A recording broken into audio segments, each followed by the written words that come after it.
First story. My new husband sexualized my daughter, and my entitled ex physically assaulted my husband.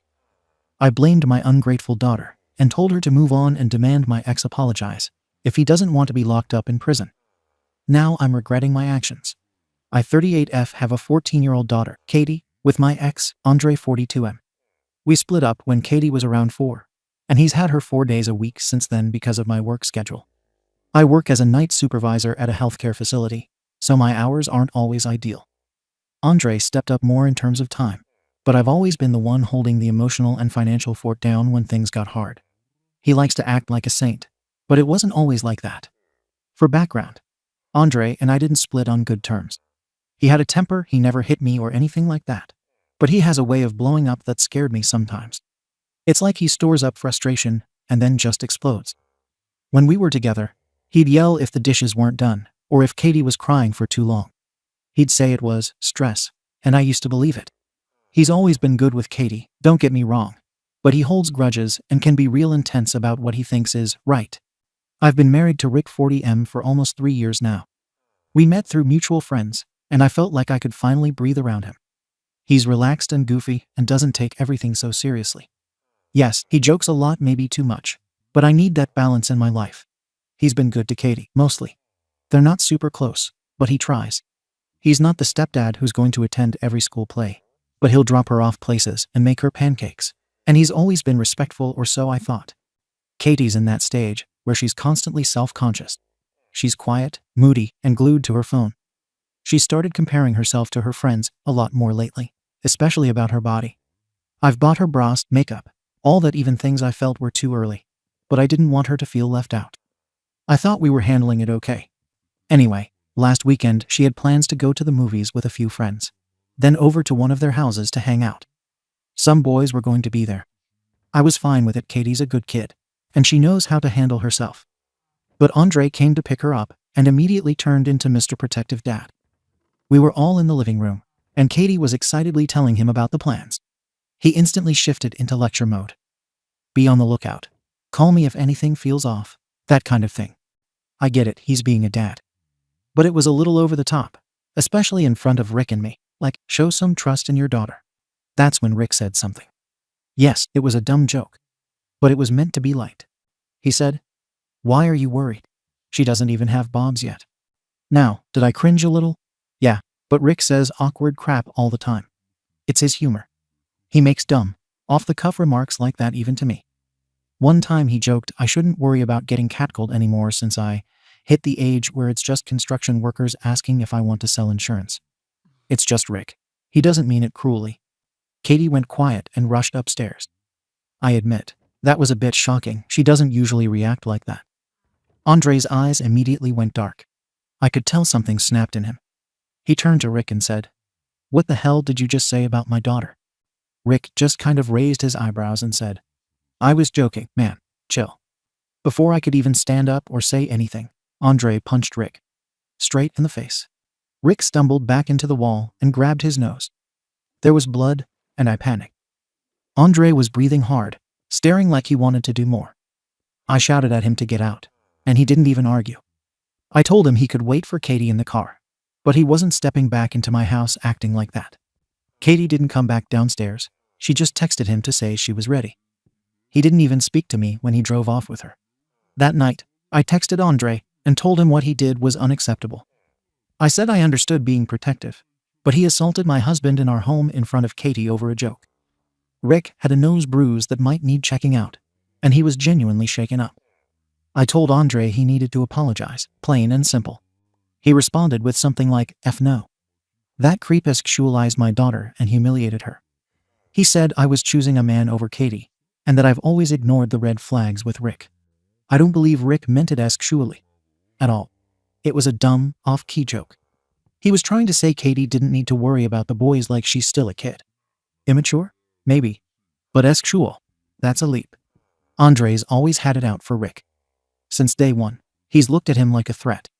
He's made snide comments before, like when Rick forgot Katie's bus schedule once. Andre said, "Must be nice to marry a grown-arse teenager." Another time, Rick missed Katie's school fundraiser because he had to work late, and Andre texted me, "Guess I'll be the only real man showing up again." So I feel like this was more about Andre wanting an excuse to hit Rick than about Katie's feelings. He just needed the trigger, and Rick, being Rick, handed it to him. But now I'm stuck in the middle. Rick's nose is swollen and bruised, and he's embarrassed to leave the house. Andre's not speaking to me unless it's about Katie's pickup times.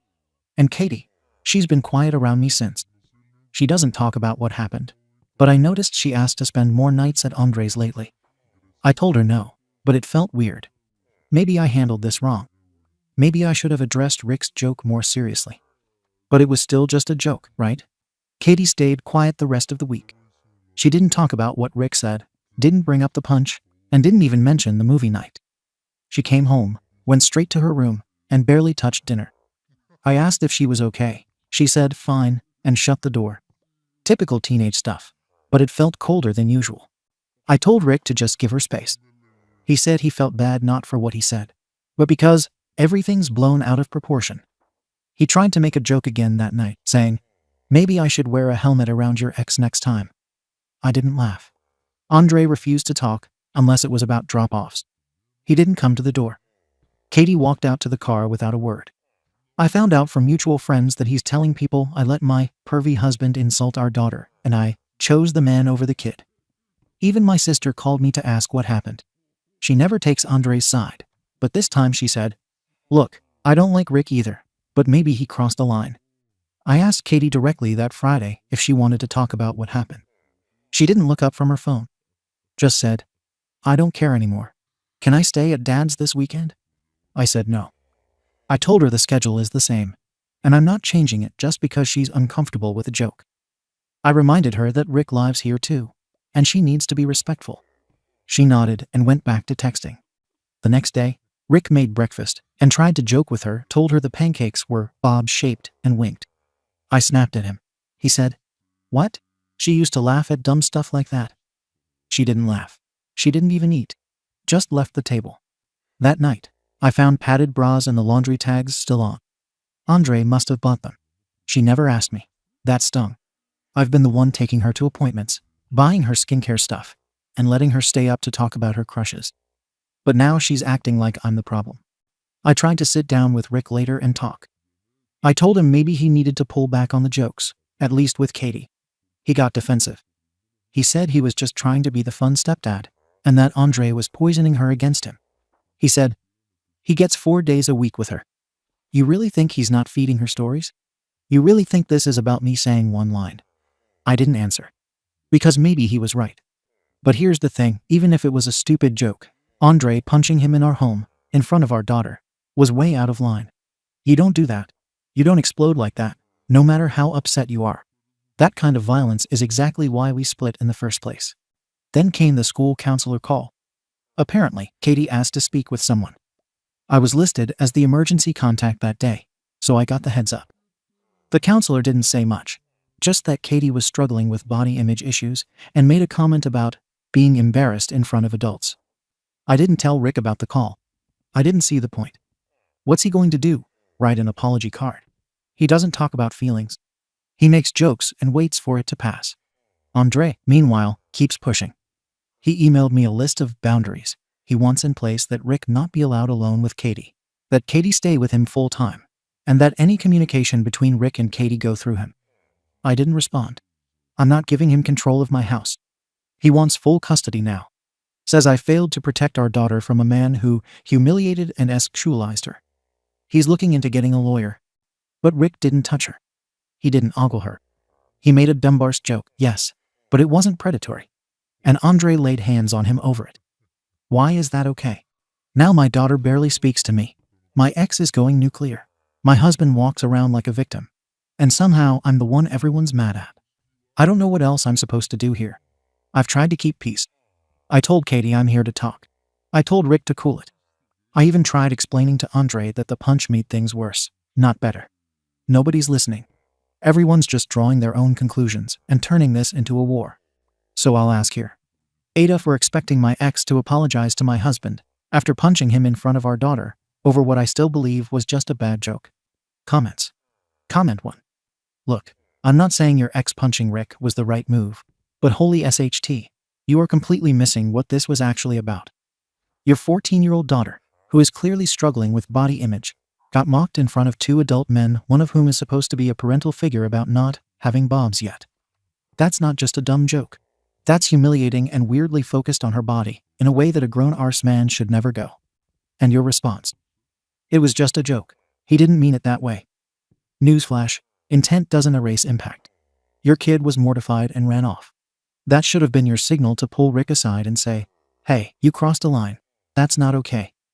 Instead, you're mad Andre got violent, which, yes, wasn't okay. But you're completely fine excusing Rick every single step of the way.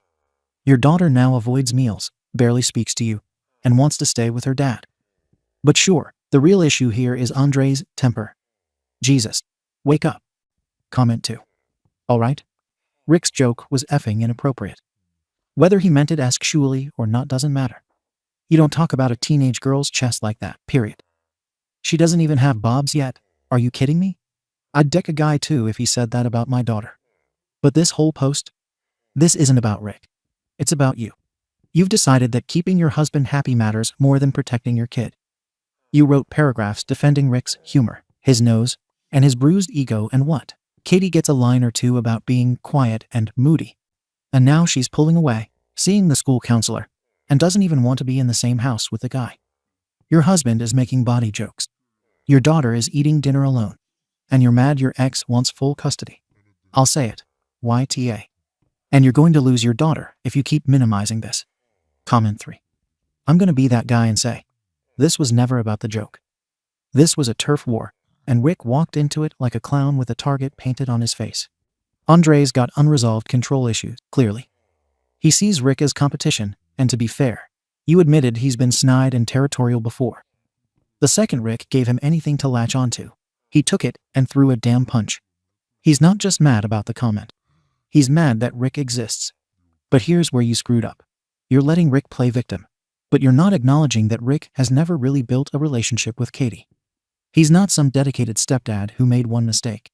You said it yourself, he's not gonna go to every school play. He makes awkward jokes. And now he's cracking pancake TTTY jokes to a teenage girl. If that's his idea of bonding, no wonder she's withdrawing. Andre shouldn't have hit him. But Katie's clearly telling you who she trusts. And it isn't Rick. You're just choosing not to hear it. Update. I get that Reddit likes to dogpile when they think someone's wrong. But the things people said about Rick were disgusting. Creep. Pervert. Scumbag, really? Over a joke that came out wrong. I wanted to clarify a few things. First, let's talk about Andre. The way people treated him like a hero in the comments. Unreal. This is a man who used to scream at me for putting too much salt in his eggs. He once punched a hole in the wall because Katie spilt juice on his car seats when she was 6. I stayed quiet about that for years. But now that he's suddenly Father of the Year, I think people deserve the full picture.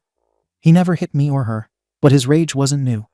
He's explosive, always has been. And the punch wasn't about protecting Katie.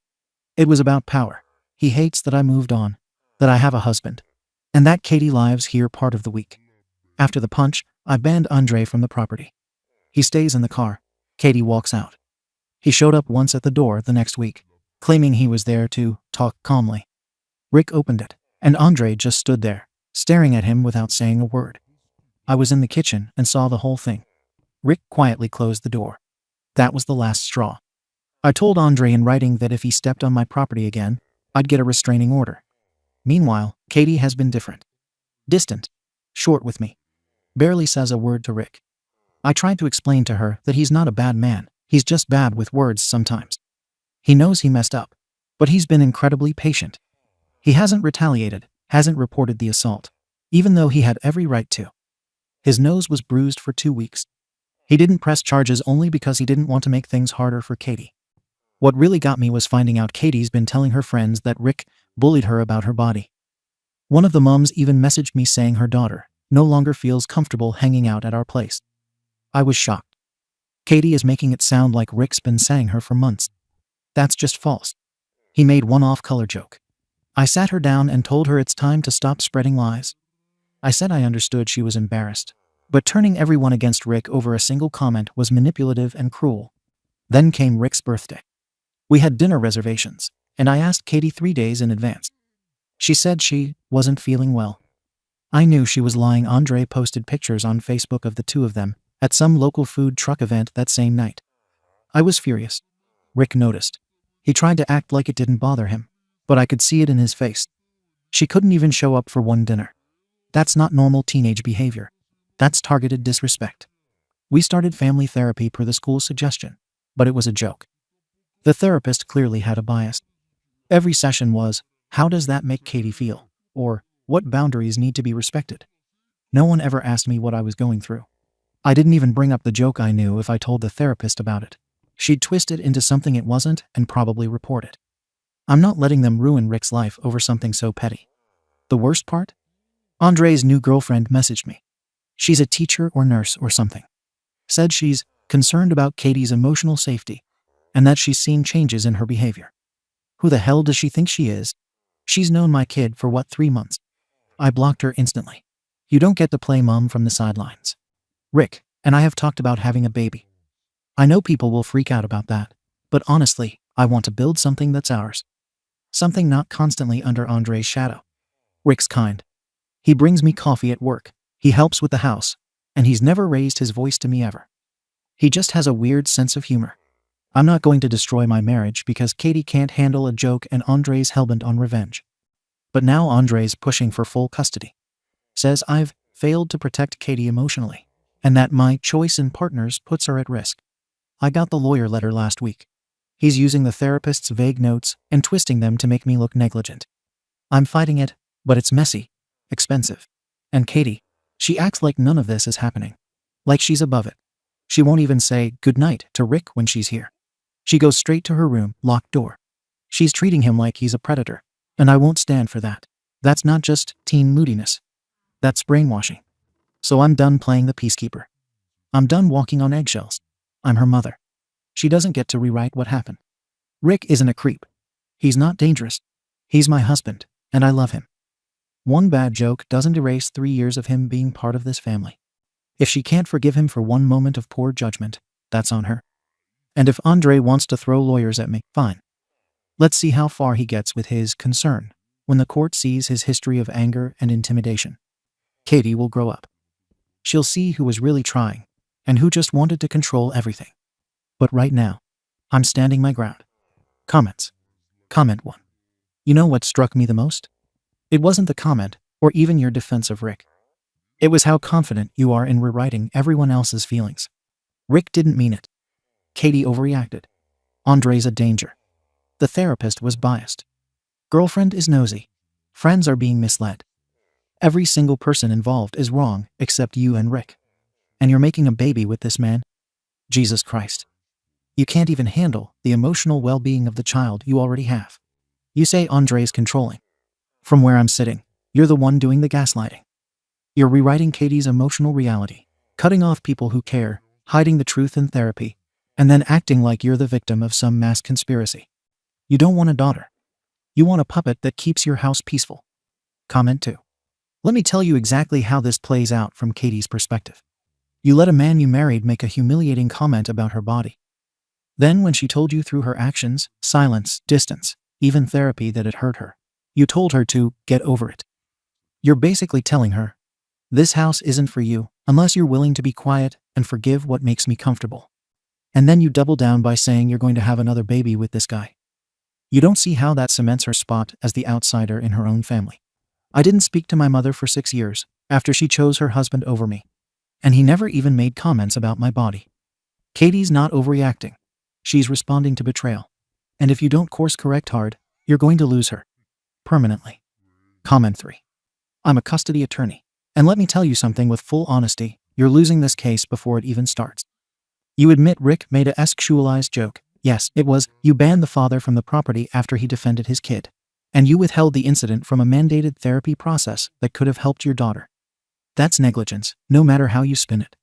You're not just defending Rick. You're actively obstructing your daughter's ability to heal.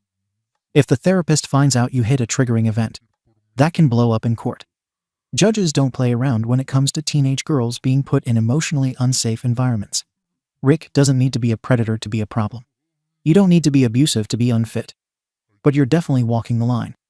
If Andre's lawyer is even halfway competent, you're looking at a significant custody reduction. And honestly, Katie might be better off. Update. Andre ended up getting full custody. It's humiliating to type that out, because I never thought a court would look at me, a stable working mother, and think I'm somehow less fit than Andre, a man with a documented history of anger issues. But that's what happened. A few commenters here predicted it. I thought they were exaggerating. Turns out they were just right. Everything started unraveling when Andre demanded that Rick stop being present during handoff. He claimed that Katie didn't feel safe when Rick was near her. I told him no, Rick lives here. I'm not asking my husband to hide in the bedroom like a criminal in his own home. That triggered Andre to file a motion claiming I was creating a hostile transition environment. Around the same time, Katie used the phrase, emotionally unsafe at school. The counselor flagged it. Then the therapist got involved. And yes, CPS came to the house. The woman who did the home visit wasn't rude, but she made it clear she'd spoken to Katie privately, and Katie described Rick's comment as body shaming and creepy. She also said the pancake joke made her want to disappear. I told the CPS worker that Katie exaggerates under stress, that it was just a joke taken out of context. She kept repeating, regardless of intent, we have to consider the impact. I wanted to scream. Rick wasn't even allowed to speak during the visit because they didn't want him influencing the environment. That pissed him off, and he shut down for the rest of the day. Then we tried the normalization attempt, inviting 2 of Katie's friends for a movie night. Total disaster. They barely talked.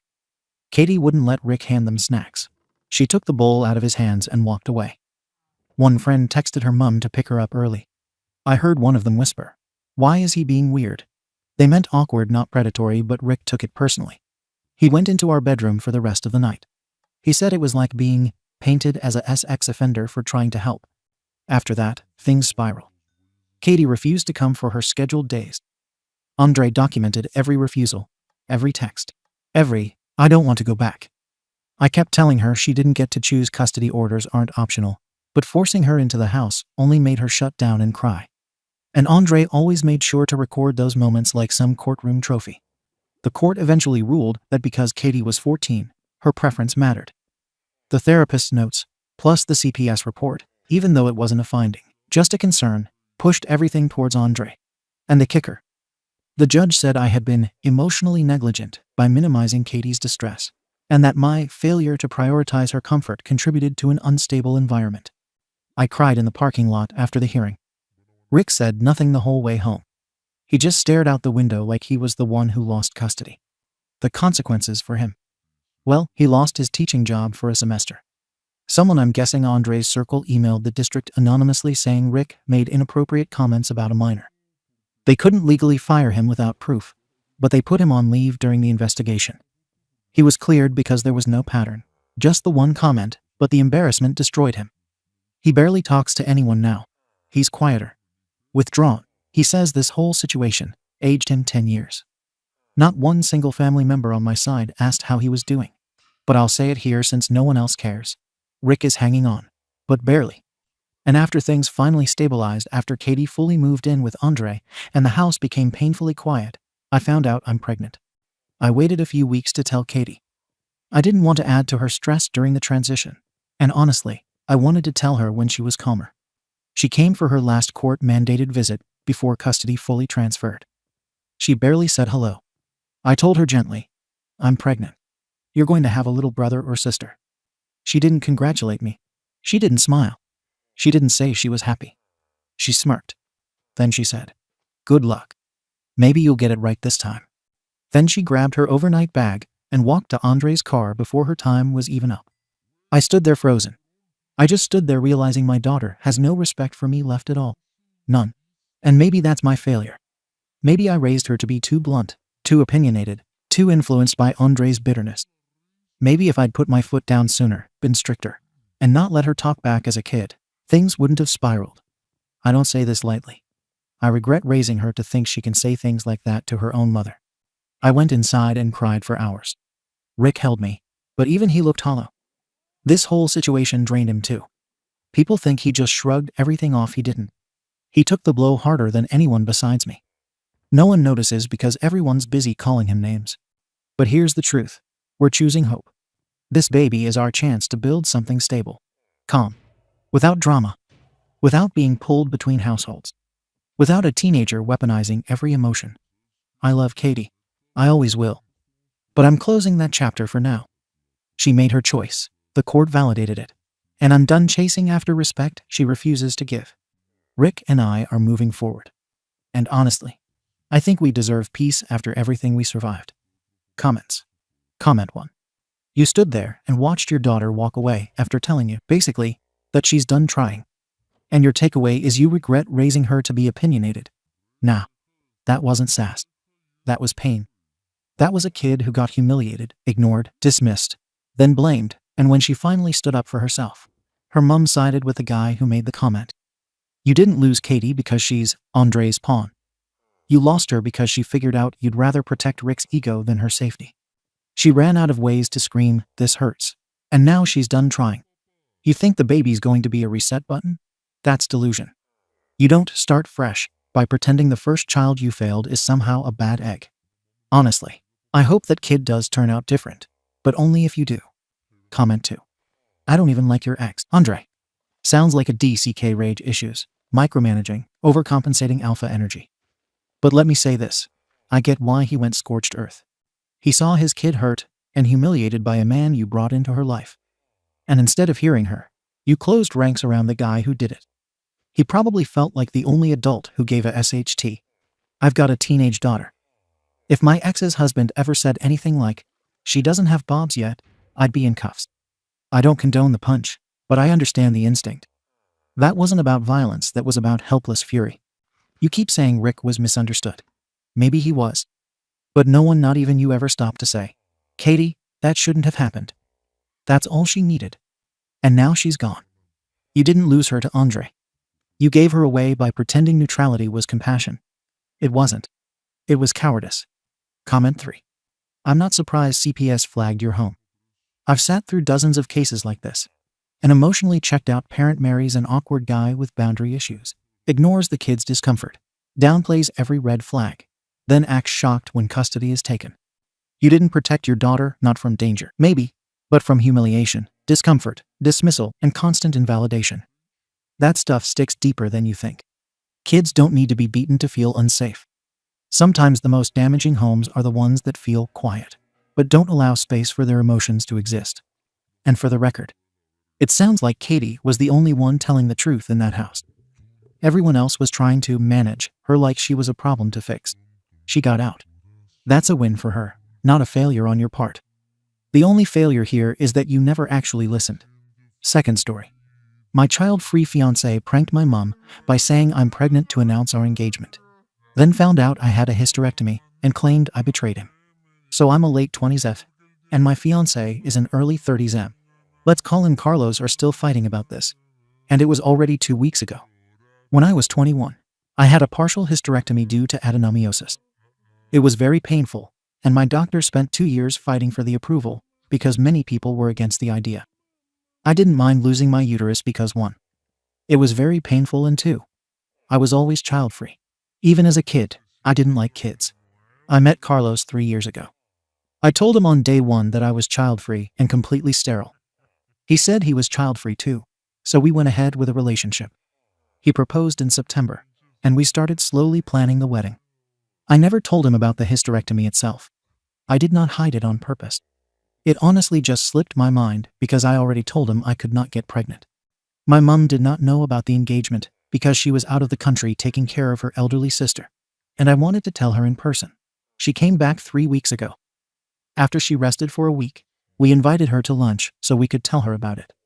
Carlos is a prankster, but not the weird kind. While we were eating, and before I could show my mom the ring, he grabbed her hand and said, "I am sorry, Mrs. Mymam. I impregnated your daughter." My mom burst out laughing, looked at me and said, "Either you are about to get rich, or you grew a new uterus." I laughed too and said I hope not, because I had to talk to half the doctors in the country, and their grandmas for the first time. Carlos stared at me and said, "What do you mean?" My mom said, "The hysterectomy." Of course Carlos said he had never heard about it. My mom laughed again and asked how he did not know. I said, "I guess I never brought it up because I do not think about it anymore." We were quiet for a second. Then I showed my mom the ring, and we celebrated. After she left, Carlos confronted me. He asked why I never told him about the surgery. I told him I had told him the important part, which was that I was sterile. He said the issue was the principle, and if I could keep something so big to myself for years, what else could I hide? I feel like that is unfair for me. I shared the relevant part at the moment, and later I just didn't think about it. I was not trying to keep secrets. I simply didn't think the medical details were relevant once we already agreed on being child-free. So now we want outside opinions. Ada for not telling him about the hysterectomy. Or is he overreacting? He has read this post and approved it. So this is not only my point of view. I came back, and there were so many responses. I'll make a quick edit to clarify some things. How did you forget to tell him this? It was a very traumatic experience, and everyone and their mother looked at my vagina uterus, actually. I felt embarrassed for a long time and pushed the experience deep enough till I forgot about it. Why didn't you tell him? At first, because I wasn't about to trauma dump on a dude I'd known for 2 hours, and I'm just a very quiet person. On our first date, I said maybe 50 words. I'm more talkative now, at least with him. But I like my privacy, and to keep things that feel deeply personal just to myself, unless they're relevant to something. Edit 2. Hey, now that we have time to read some of the responses together, we want to clarify some other things. Carlos, did you know the difference between sterile and infertile? Apparently not. I thought they were the same, both meaning not able to have babies. How did he not notice she didn't have a period? To be fair, we haven't been living together for that long, 5 months, and he thought I had PCOS like his sister. Are you really child-free? Or did you think you'd change her mind after the wedding? No, I am child-free, and was even thinking about getting a vasectomy just to be even safer. How didn't he notice any scars/hormone therapy, etc.? Well, I don't have any scars. The procedure was done vaginally, so the scarring is on the inside. I don't need hormones, at least not yet. I still have my ovaries, and they're healthy ATM. And for the people saying that I should have told him just in case of an emergency, you're right. And I honestly never thought about that part.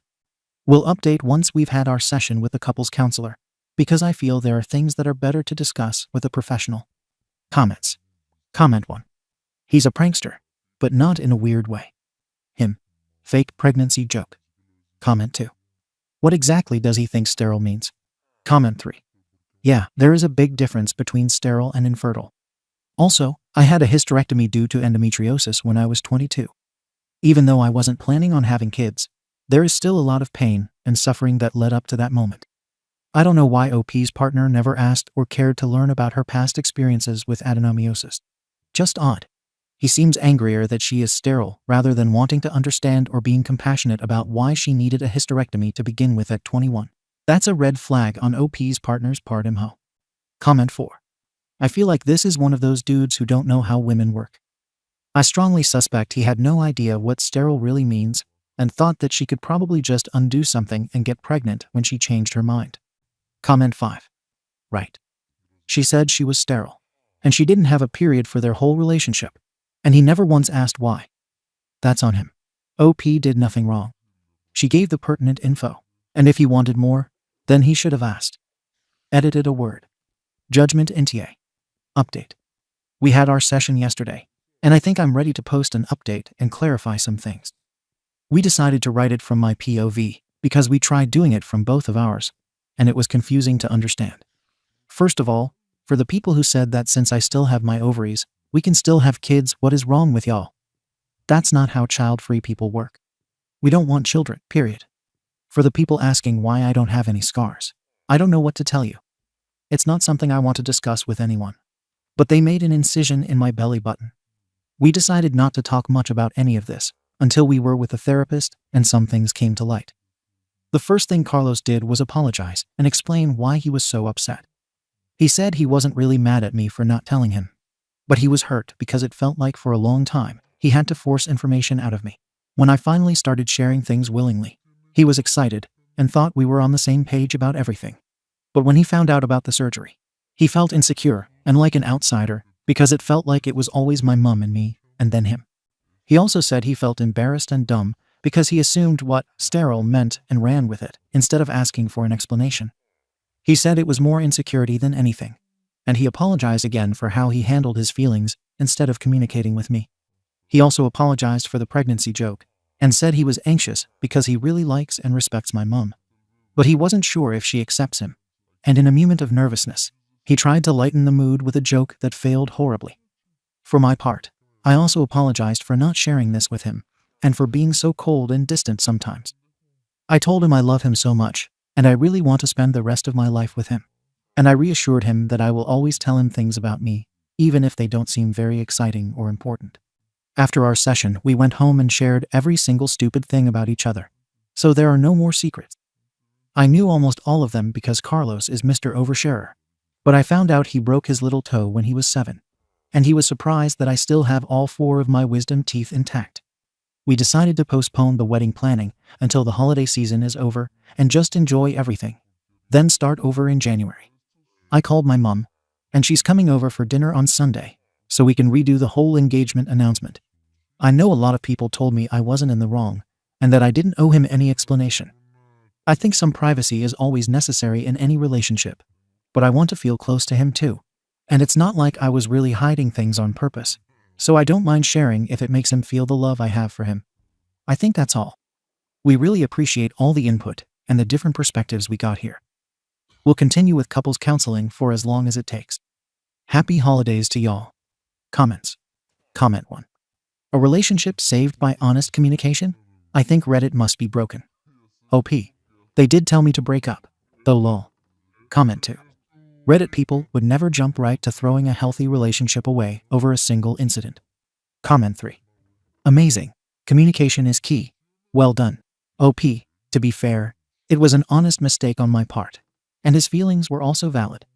There wasn't any reason not to work it out. Thank you for watching the video. If you are interested in listening to these kinds of stories, we've got more in store for you. Simply subscribe to our channel, hit the like button, and share it with your friends.